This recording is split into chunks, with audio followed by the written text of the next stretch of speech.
Have you ever noticed that strange, quiet distance inside you, where feelings should be? A place that isn't empty, just tired. A place that doesn't hurt, but doesn't warm either. If you've been moving through life feeling muted, softened, dimmed, I want you to know something. Numbness isn't emptiness. It's your heart saying, I've carried too much for too long. His name is Rowan, a gentle name, a quiet man. When he was young, he learned early that feelings were things you tucked away to avoid interrupting the grown-ups.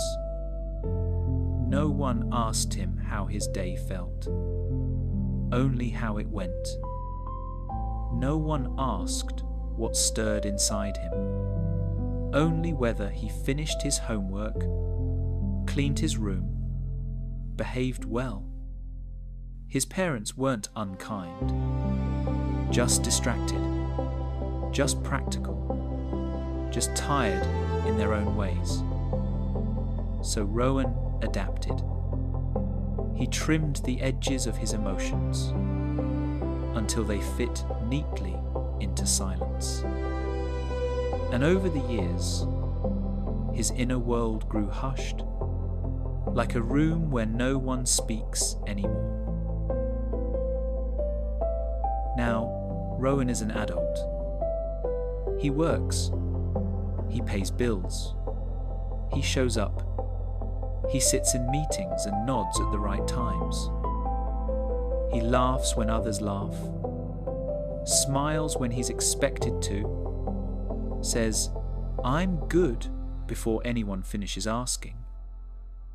On the outside, perfectly functional. But inside, everything feels muted, like someone turned the volume of his emotions down to a soft, distant hum. He doesn't feel deeply sad. He doesn't feel deeply joyful. Just flat. Like a dimmed light bulb that still glows, but no longer lights the room. One evening, he sits on the edge of his bed, shoes still on, keys still in his hand, unable to say whether his day was good or heavy. He just feels nothing. Not in a dramatic way, just in a quiet, persistent way that has become familiar.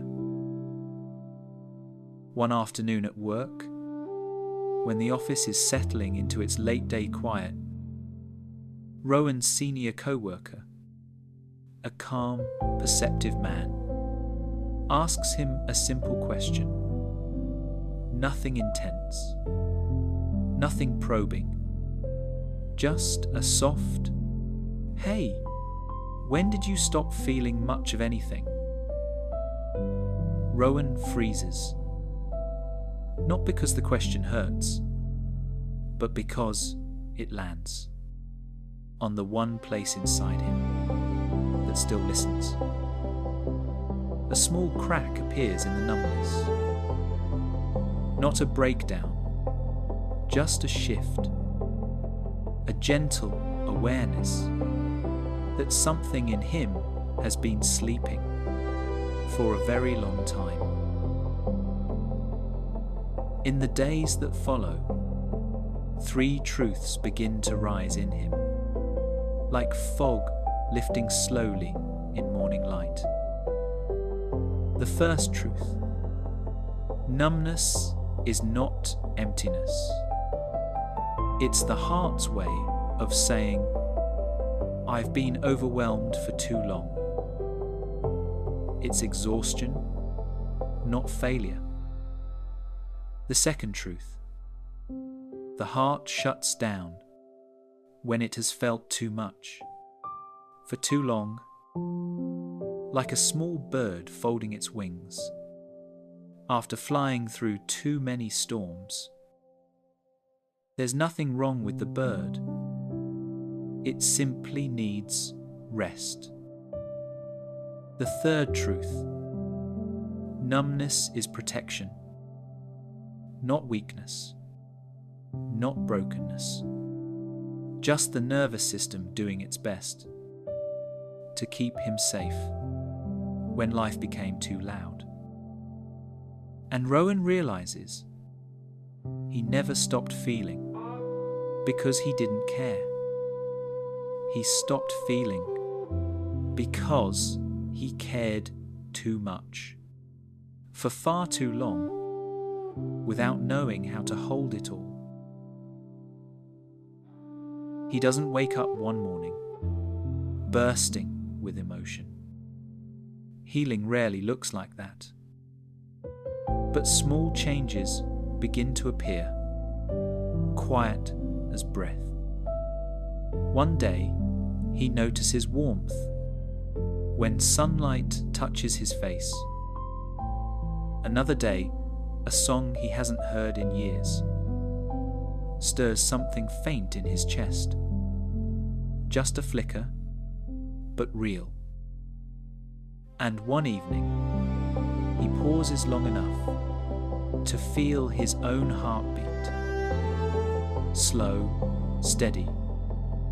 A reminder that something inside him is still alive, still trying, still reaching back toward feeling. And now you who carry that same soft numbness, you who wonders why everything feels muted, you who learn to survive by dimming the volume of your heart. Lean in for a moment. Just breathe. You are not empty. You are tired.